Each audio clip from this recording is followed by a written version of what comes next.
RG Kar medical college এবং হাসপাতাল সংলগ্ন এলাকায় বেআইনি জমায়েতে নিষেধাজ্ঞা আরো 7 দিনের জন্য বৃদ্ধি করেছে কলকাতা পুলিশ। শনিবার এক বিজ্ঞপ্তি জারি করে কলকাতা পুলিশ জানিয়েছে, রবিবার থেকে 31শে অগস্ট পর্যন্ত আরজিকর সংলগ্ন এলাকায় ভারতীয় নাগরিক সুরক্ষা সংহিতার 163 নম্বর ধারা বলবৎ থাকবে।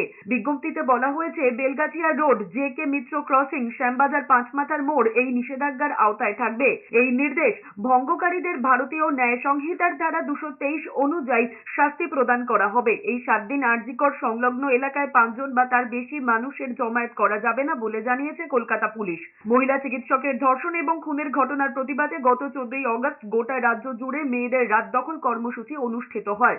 আরজিকরের সামনে সেই কর্মসূচি চলাকালীন হাসপাতালের ভিতরে তাণ্ডব চালায় একদল ব্যক্তি। ভাঙচুর করা হয়েছে জরুরি বিভাগ। সেই ঘটনায় প্রশ্নের মুখে পড়ে পুলিশি নিরাপত্তা। তারপরেও আরজিকর সংলগ্ন এলাকায় মিটিং মিছিল হয়েছে। পরিস্থিতি নিয়ন্ত্রণে রাখতে বেআইনি জমায়েতে নিষেধাজ্ঞার সময়সীমা বাড়ানো হয়েছে।